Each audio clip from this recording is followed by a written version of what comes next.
this subculture is like an advanced team in discovering what is the purposes of a human life in a post-robotics and AI world.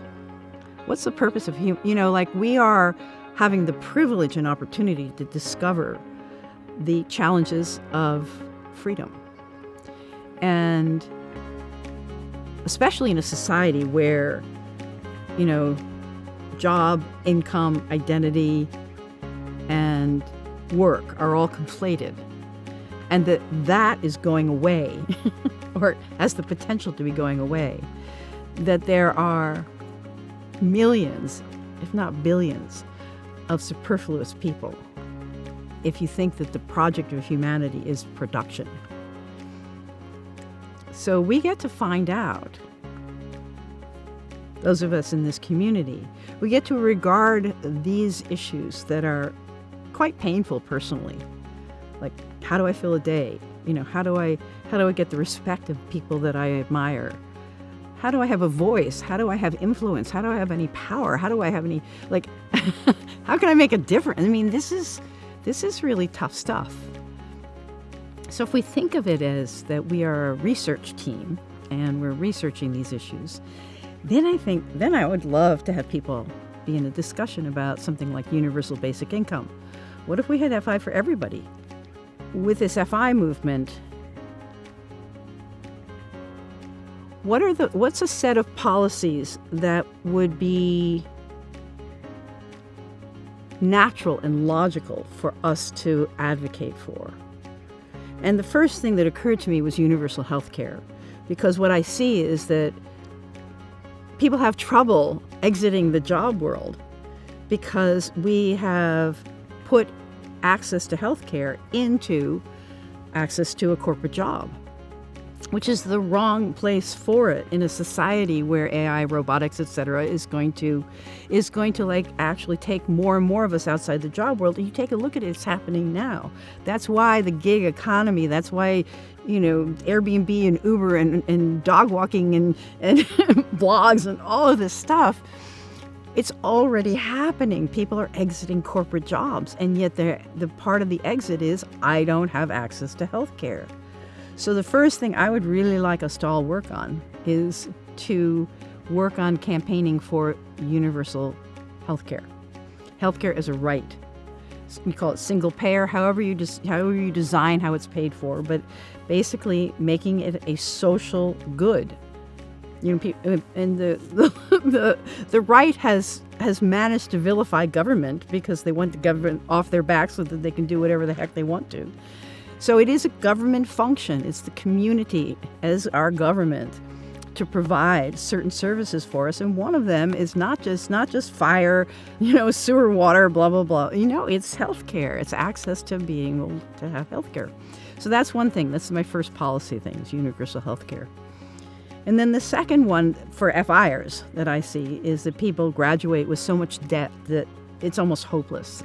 So many people are going to die with debt in their debt. And they've made it so that the one debt you can't get rid of, even with bankruptcy, is your college debt.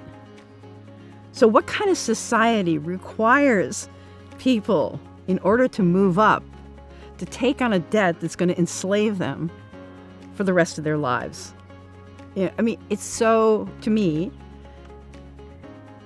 it's nefarious. It's sort of a hidden in plain sight nefarious project. We really should, if we believe that an advanced degree, which is like beyond high school, college, if we think a college degree is sort of a ticket to participation at a really productive level and being able to make it, we should make that free.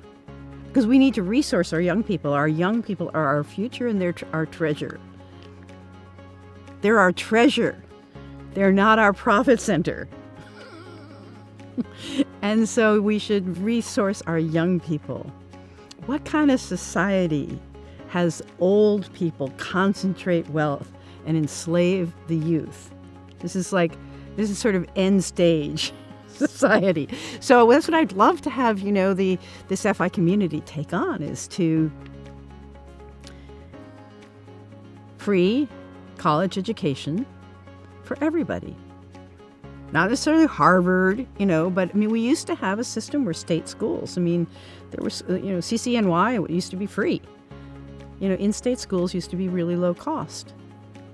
So that we should work for that. We should work to liberate our young people so that they can be FI sooner, right?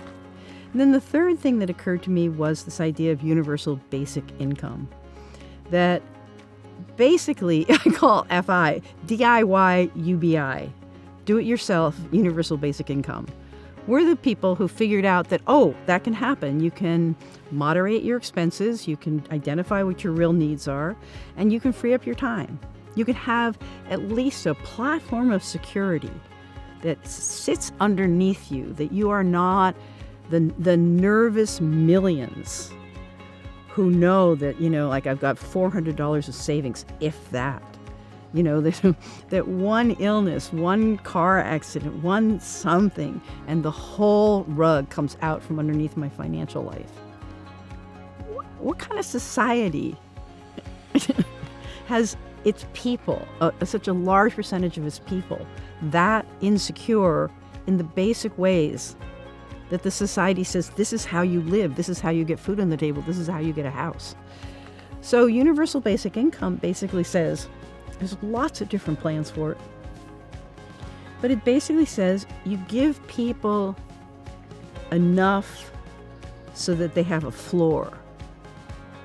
And some basically would propose a median income. Some people propose a minimum income. There's lots of proposals for how to do it. But the basic concept is that you want to provide basic security, financial security for everybody in the society.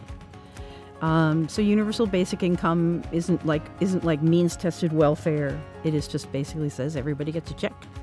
We have the money. It's sort of like your parents. Your parents, take a cruise every year and you want a little doll and you say, I want a doll. And the parents say, we don't have the money. Well, yes, you do. I see it, So basically it's just a matter of priority. Just a matter of priority. Who are we as a people? What do people deserve by having been born into this society and wanting to give their gifts to the collective project of this, this amazing democracy, sort of I hope it's democracy still. So anyway, universal basic income is another one. And the interesting thing I found about it is that right-wing people like this idea because it sort of burns out the underbrush of the welfare state.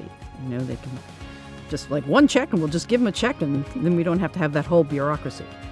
And people in the Black Lives Matter movement have used this as a way to talk about reparations. So all points in the political spectrum can find something to love about this universal basic income. So I think it's a super important conversation.